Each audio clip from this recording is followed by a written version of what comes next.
Can you do a 1031 exchange on an investment property? Do you want to sell an investment property without paying capital gains tax? The 1031 exchange might be your best tool, but can you use it on rental property or commercial property? If you have appreciated real estate and you're looking to defer tax, what is the best strategy? In this video, I will show you how a 1031 exchange will help you defer taxes and possibly not have to pay tax legally. Most investors don't know that they can sell a property and then exchange the funds and put it into another property tax deferred. Stick around for a few minutes and I will show you all the ins and outs of executing on a 1031 exchange, which is one of the most powerful tools to defer taxes in real estate investing.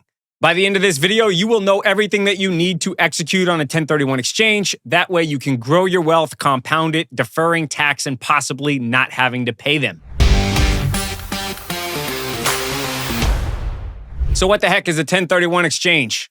A 1031 exchange is named after the IRS code section 1031. That's why it's labeled that. It lets you defer capital gains taxes when you sell an investment property, and as long as you reinvest the proceeds into another like-kind property. Now, technically, a 1031 exchange is not tax-free. It's tax-deferred. It's a very important nuance to understand. Tax-deferred means that you can take the proceeds of a sale of a property and then reinvest them into another property without paying the tax and deferring it down the road. So you can execute on the game of EDC, earn, defer, compound. It allows you to invest and defer that money so it compounds over time, pushing the tax bill long down the road. So first off, what type of properties qualify for 1031 investment? Well, these include pretty much most of the real estate asset class types. The key distinguishing factor for it is it has to be a rental or income or business use property. It cannot be a personal use property. So you can invest in single-family rentals, short-term rentals, any type of commercial property, retail, office, industrial, apartments, mobile home parks, self-storage, car washes, data centers, any type of commercial real estate that used for rental income or business purposes. If you have a business and that business occupies the real estate, you can use it as a 1031 exchange investment property. What doesn't qualify? Well, a second home that you do not rent out, a primary residence that you live in, or a flip where you've bought a property and you're flipping it and buying another flip property you're selling immediately. So what are the key rules to execute on a 1031 exchange? Well, there's 5 key areas that you need to know. Number 1, the timeline. So 45 days after the sale of the property you're going to be 1031ing from, you have 45 days to identify 3 properties that you can possibly reinvest in. You do not need to pick all 3, or you can choose more properties. It's twice the value of the property that you sold. So if you sold a property for $1 million, you can identify 10 single-family homes at a value of $200,000 because it is a value of $2 million, which is twice the amount of the property that you sold. So it's one or the other. You can choose 3 properties or an aggregated amount, combined amount of property values twice as much as what you sold your investment property you're exchanging from. Next, the property has to be like kind. I already shared that. It has to be an investment property, not a primary residence or personal use property. Like kind does not mean that it needs to be land for land or apartment for apartment. It just needs to be rental income property for rental income property, or business use rental income for business use or rental income. The 180-day rule. This one's very important. You must close on the new property within 180 days of the time you sold the property you're 1031 exchanging from. If you miss that date, you do not qualify for the 1031 exchange. And just a nuance here, when I'm talking 1031 exchange, technically it's a deferred 1031 exchange because you're deferring it up to 180 days after the sale of your property. That is the technical term for this type of exchange. You need to exchange into a property that is equal or greater value. So if you sold a property for $1 million, you need to buy another property for at least $1 million or more to qualify for the 1031. Lastly, use a qualified intermediary. You cannot take possession of the funds. When you're selling your investment property, you will need those funds distributed to a qualified intermediary from the escrow company or from the attorney handling the closing. Once those funds are in the QI or qualified intermediary, then they're going to be dispersing the funds into the next closing when you're buying the 1031 exchange.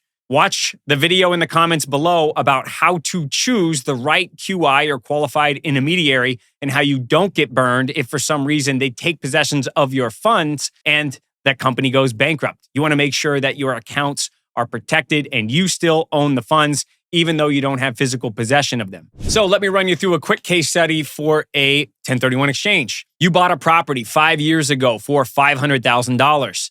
You're ready to sell that property and you can sell it for $700,000 5 years later. You have a $200,000 capital gain. You don't want to pay that capital gain. So you decide to do a 1031 exchange. Now you're ready to execute on your 1031 exchange. So you sell your property for $700,000. The funds go in a QI or qualified intermediary account, and you have identified and you're ready to close on the $1 million property you're going to invest in.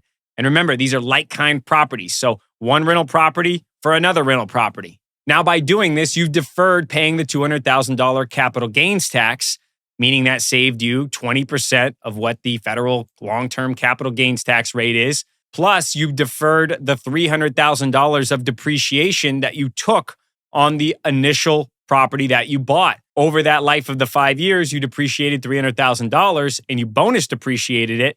So that would be taxed at 37% or the highest income tax bracket. You deferred that as well, and you're able to roll that tax bill or that basis into the next property so you do not owe tax on the recapture or the capital gains. You've held that property for 40 years and at that time you pass away. Well, this is how you do not pay taxes or your estate doesn't pay taxes. Now there's a step up in basis, meaning that the capital gains tax and the recapture are wiped out. And the new basis is whatever the value of the property is upon your death.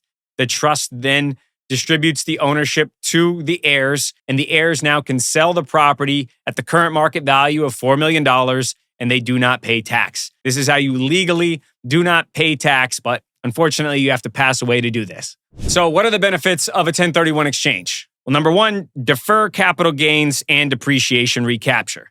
Number two, grow wealth tax efficiently. Earn, invest, defer, compound.